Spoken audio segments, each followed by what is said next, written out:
Henry Graham, a retired engineer in his 70s, adjusted the brim of his weathered fedora as he approached the glass doors of a luxury car dealership. Despite his modest appearance, an old woolen coat with frayed edges, well-worn leather shoes, and hands roughened by years of labor, there was a quiet dignity about him. He wasn't here to browse idly. After decades of hard work and careful savings, Henry had decided to indulge in something for himself, a brand new car. The dealership gleamed like a palace of chrome and glass. Rows of pristine vehicles sparkled under the showroom lights, their sleek designs reflecting wealth and sophistication. Henry's heart swelled with a mix of excitement and trepidation as he stepped inside. It wasn't every day that he walked into such an upscale environment, but he reminded himself that he had earned this. At the front desk, a young receptionist greeted him with a tight, practiced smile that faltered when her eyes scanned his outfit. "Good afternoon, sir," she said, her tone slightly strained. "Good afternoon," Henry replied with a polite nod. "I'd like to take a look at some of your newer models. I'm particularly interested in one of your sedans." Before the receptionist could respond, a group of sales associates gathered near the corner of the showroom erupted in laughter. Henry turned toward the noise. The group consisted of 3 young men and a woman, all dressed impeccably in tailored suits.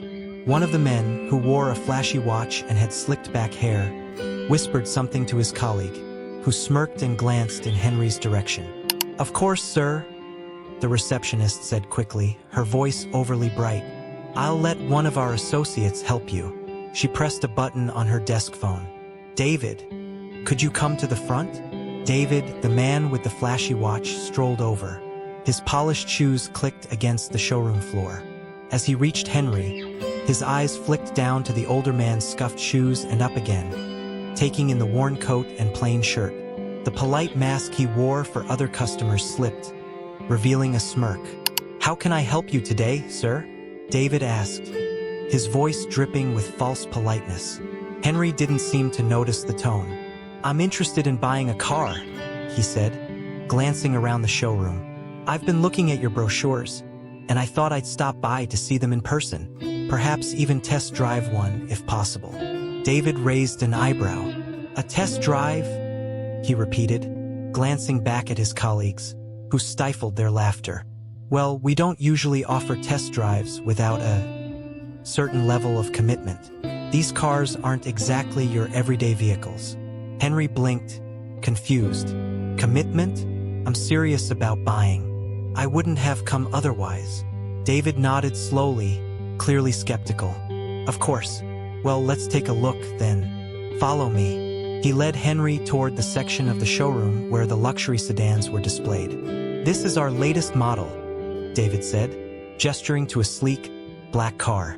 "It has all the bells and whistles, top-of-the-line technology, leather interiors, and, of course, a price tag to match. It starts at $85,000. Henry's eyes lit up as he examined the car. "It's beautiful," he murmured, running a hand over the smooth surface of the hood. "Could you tell me more about its features?" David hesitated, clearly unsure how much time he wanted to invest in someone he had already judged as a waste of effort. He rattled off a few generic features, his tone dismissive. "It's got great fuel efficiency, a state-of-the-art sound system, and an automatic driving mode. But, are you sure this is the car you're looking for?" Henry turned to him, his expression puzzled. "Why wouldn't it be?" David shrugged, gesturing vaguely toward Henry's outfit. "I just thought maybe you'd prefer something simpler, more practical, like one of our used models." Henry stiffened. For the first time, the subtle condescension in David's voice became clear. He opened his mouth to respond, but before he could, another sales associate called out from across the room. "Hey, David, don't scare the guy off before he's had a chance to see our financing options." The group burst into laughter, their voices echoing through the showroom. Henry's cheeks flushed, but he kept his composure. "I don't need financing," he said quietly. "I plan to pay in cash." David stared at him for a moment before chuckling. "Cash? Right. Well, let's not get ahead of ourselves. Why don't we take a look at something a bit more affordable?" He led Henry toward a corner of the showroom where the older models were displayed, their luster faded compared to the newer cars. "These might be a better fit," David said, gesturing toward the vehicles. Henry looked at the cars, then back at David, his face unreadable. "You know," he said softly, "when I walked in here, I expected to be treated with a little more respect." David's smirk faltered. "I'm sorry if you feel that way, sir," he said, though his tone was anything but apologetic. "We just want to make sure our customers find something within their means." Henry nodded slowly, his lips pressed into a thin line. He glanced around the showroom one last time, taking in the mocking smiles of the other staff members, the half-hearted apologies, and the air of condescension that hung over the interaction. "Well," he said, stepping back toward the exit, "thank you for your time." David's smirk returned. "Of course, sir. Have a great day." As Henry walked out of the dealership, the sales staff resumed their laughter, their voices carrying through the glass doors. "Did you see his shoes?" one of them said. "And he thinks he can buy a car here? What a joke." Henry paused just outside the door and turned back to glance at the showroom. His eyes lingered on the staff for a moment before he smiled. A small, knowing smile that they didn't see. "I'll see you all tomorrow," he murmured under his breath before walking away. The next morning, the dealership buzzed with its usual energy. Sales associates prepared their pitches. The receptionist arranged the desk for the day's appointments, and the sound of sleek engines humming in the service bay added to the lively atmosphere. It was business as usual, at least for the moment. Inside his spacious office, the regional manager, Mr. Carl Patterson, adjusted his tie nervously. He had received an unexpected call late last night from the owner of the dealership chain, Henry Graham. Though he had never met Mr. Graham in person, Carl was well aware of his reputation. A savvy businessman who valued discretion and preferred to stay behind the scenes. Henry's sudden interest in visiting the dealership caught Carl off guard, and his cryptic comment about addressing issues with staff conduct made him uneasy. Carl stepped out of his office and addressed the team. "Listen up, everyone. The owner of the dealership chain will be visiting today. I expect professionalism from all of you. This is a big deal." The announcement caused a stir. The sales associates whispered among themselves, speculating about what the visit could mean. David, the young salesman who had dismissed Henry the day before, leaned against a desk with an air of nonchalance. "Probably some old rich guy coming to flex," he muttered to his colleague, who chuckled. "No big deal." But as the morning wore on, a different kind of tension began to fill the air. At precisely 11 a.m., a sleek black limousine pulled up in front of the dealership. The staff gathered near the windows, craning their necks to catch a glimpse of the visitor. When the back door opened, their curiosity turned to confusion. Stepping out of the limo, dressed sharply in a tailored suit, was none other than the elderly man they had mocked the day before, Henry Graham. His unassuming demeanor had been replaced with quiet authority, and the lines on his face seemed more like marks of experience than age. A tall, polished executive stepped out behind him, carrying a briefcase, and exchanged a few words with Henry before they entered the showroom. The staff froze as Henry walked in, his eyes scanning the room. The receptionist's smile faltered as recognition dawned on her face. David and his colleagues exchanged panicked glances, the color draining from their cheeks.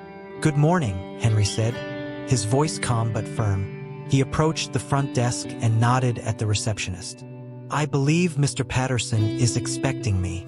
Yes, of course," the receptionist stammered, fumbling for the phone. "Right this way, sir." Henry followed her to the manager's office, but before entering, he turned to face the room. His eyes lingered on David and his group for a moment. They stood frozen, their earlier arrogance replaced with visible discomfort. Once inside the office, Carl greeted Henry with a firm handshake, his nervousness barely concealed.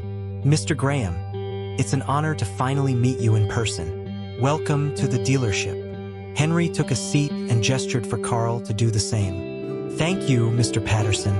I wish this visit were under better circumstances." Carl nodded, unsure of what to say. Henry wasted no time getting to the point.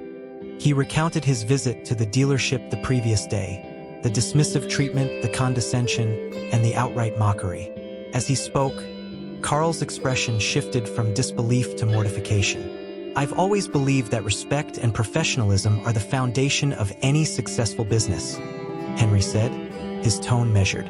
"What I experienced yesterday was a failure of both." Carl cleared his throat, his face flushed. "Mr. Graham, I'm deeply sorry to hear this.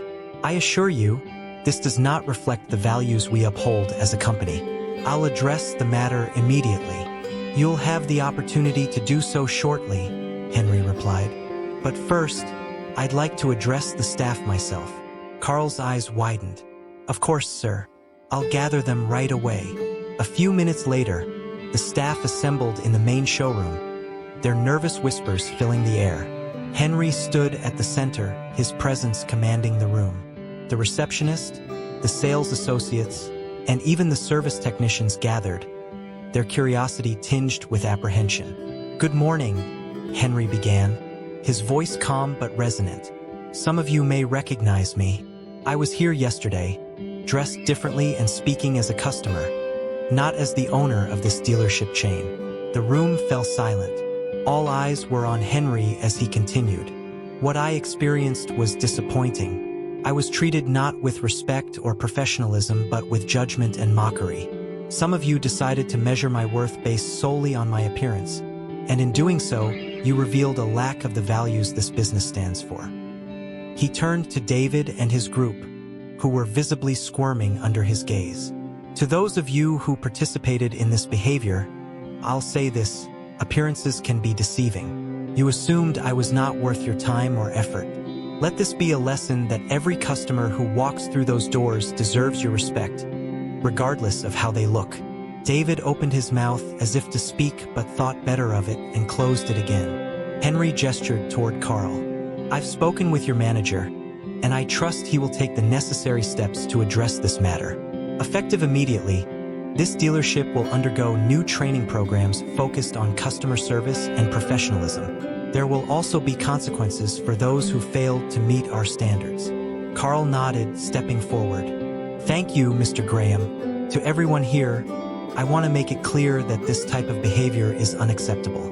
We will be conducting evaluations, and disciplinary actions will follow where necessary." Henry looked around the room, his gaze softening slightly.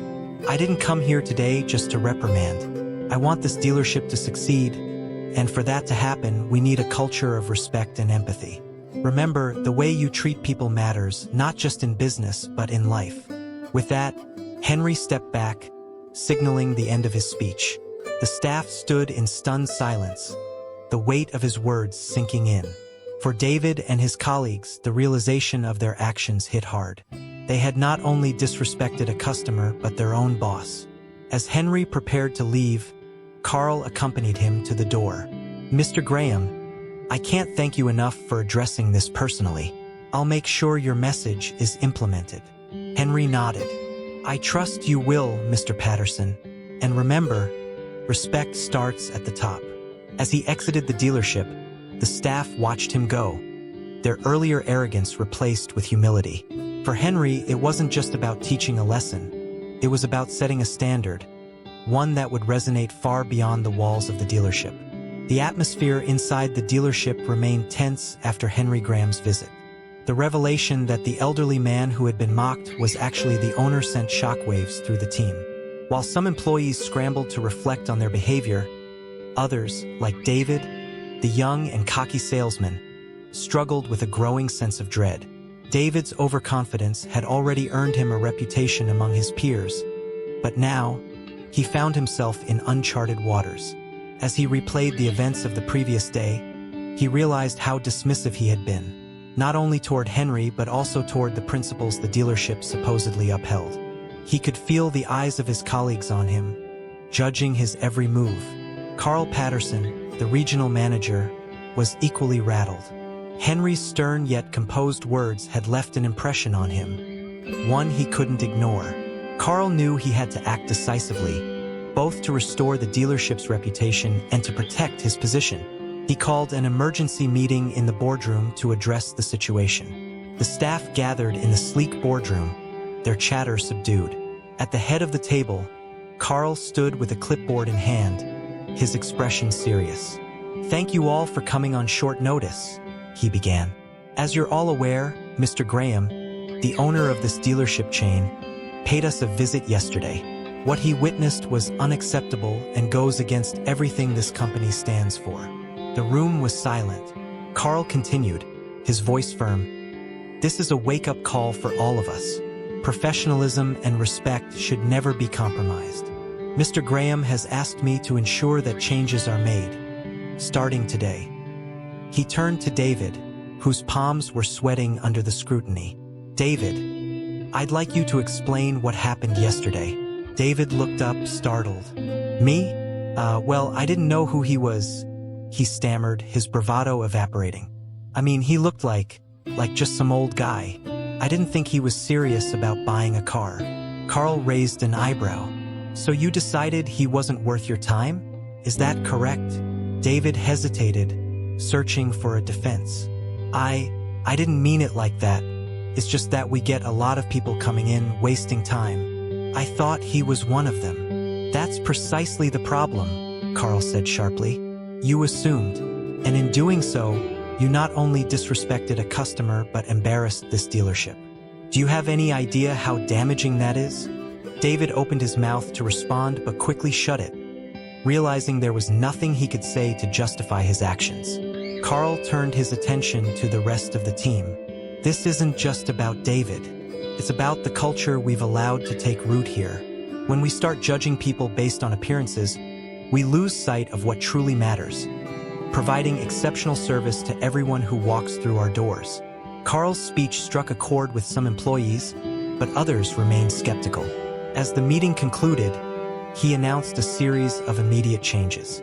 Customer service training sessions would be mandatory, and all staff would undergo performance reviews. Additionally, Carl emphasized that there would be zero tolerance for disrespectful behavior going forward. David, however, wasn't ready to accept the consequences. As he left the meeting, he muttered under his breath, "This is all blown out of proportion. The guy's rich. Why does he care what we think?" His colleague, Sarah, who had overheard him, shook her head. "You still don't get it, do you? It's not about his money. It's about how we treated him. If we can't treat one customer with respect, how do you think we look to the rest of the world?" David scoffed but said nothing. Deep down, her words stung because he knew she was right. The next day, the dealership was abuzz once again as news spread that Henry Graham would be returning. This time, the staff was prepared, or so they thought. They had rehearsed polite greetings, polished their smiles, and even straightened the sales floor to perfection. But the weight of the previous incident hung over them like a cloud. Henry arrived in the afternoon, his demeanor as calm and composed as before. He was accompanied by a young assistant who carried a tablet, taking notes as Henry observed the dealership's operations. The staff greeted him warmly, their nervous energy palpable. Carl approached him with a firm handshake. "Mr. Graham, welcome back. We've already started implementing the changes you suggested." "I'm glad to hear it," Henry replied, his tone measured. "But actions speak louder than words, Mr. Patterson. Let's see how your team handles today." As Henry wandered through the dealership, he made a point to engage with the staff. He asked them questions about their roles, their experiences, and their perspectives on customer service. While some answered confidently, others stumbled, aware that they were being evaluated. When he reached the sales floor, Henry stopped in front of David, who froze under his gaze. "Ah, you're the young man I met yesterday," Henry said, his voice neutral. "Yes, sir," David replied, his confidence wavering. I wanted to apologize for how I acted. It was unprofessional, and Henry held up a hand to stop him. "Apologies are a start, but they don't erase the damage done. The question is, what will you do differently moving forward?" David swallowed hard. "I'll treat every customer with respect, no matter what. I promise." Henry studied him for a moment before nodding. "We'll see if your actions match your words." As Henry continued his visit, He saw signs of genuine effort from the staff. The receptionist greeted customers warmly, the sales team approached visitors without judgment, and the service technicians explained repairs with patience. While there was still room for improvement, it was clear that the dealership was moving in the right direction. Before leaving, Henry gathered the staff for a brief meeting. Standing at the center of the showroom, he addressed them with quiet authority. "Change doesn't happen overnight," he said, "but it starts with accountability. Remember, every person who walks through these doors deserves your respect. Not because they might be wealthy or powerful, but because they are human beings." He paused, letting his words sink in. "If you can hold on to that principle, this dealership will thrive, not just as a business, but as a place where people feel valued. I'll be watching your progress closely." With that, Henry left, his presence lingering in the room long after he had gone. For the staff, especially David, the encounter was a turning point. It wasn't just about keeping their jobs or impressing the owner. It was about becoming better, both professionally and personally. They had learned a lesson the hard way, but they were determined to make it count. The weeks following Henry Graham's return to the dealership brought about a quiet transformation. The atmosphere among the staff began to shift as the weight of his words settled in. They weren't just working to sell cars anymore. They were working to rebuild trust, not only with their customers but also with one another. David, the young salesman whose arrogance had led to the incident, faced the greatest challenge. At first, his attempts to change felt awkward and forced. He tried to greet customers with enthusiasm, but his usual bravado often slipped through. Each time he caught himself slipping into old habits, Henry's words echoed in his mind. Actions speak louder than words. One afternoon, an elderly woman entered the showroom. Her clothes were simple, and her demeanor hesitant, as though she felt out of place. David spotted her from across the floor and immediately felt a pang of familiarity. She reminded him of Henry on that fateful day. For a moment, he hesitated. Old instincts urged him to pass her off to someone else. But this time, he chose differently. Taking a deep breath, he approached her with a genuine smile. "Good afternoon, ma'am. Welcome to our dealership," he said warmly. "How can I assist you today?"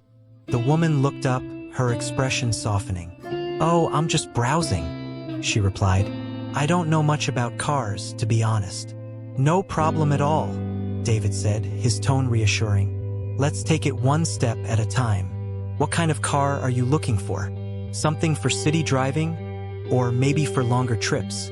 As they walked through the showroom, David patiently explained the features of each model. He answered her questions without a hint of condescension, even when she admitted she didn't know how to use certain modern technologies. By the end of their conversation, the woman's face was lit up with gratitude. "You've been so kind," she said, shaking his hand. "I'll definitely think about everything you've shown me." As she left, David felt a sense of fulfillment he hadn't experienced before. For the first time, he understood the deeper value of his job. Not just selling cars, but helping people feel respected and understood. Carl Patterson, the regional manager, also found himself on a journey of self-reflection. In the aftermath of Henry's visit, he realized how his leadership had contributed to the toxic culture in the dealership. He had been so focused on hitting sales targets that he had overlooked the importance of fostering a positive environment. Determined to make amends, Carl implemented new policies to support the staff. He introduced monthly team-building workshops and encouraged open communication. He also took the time to mentor employees, sharing lessons from his own career missteps.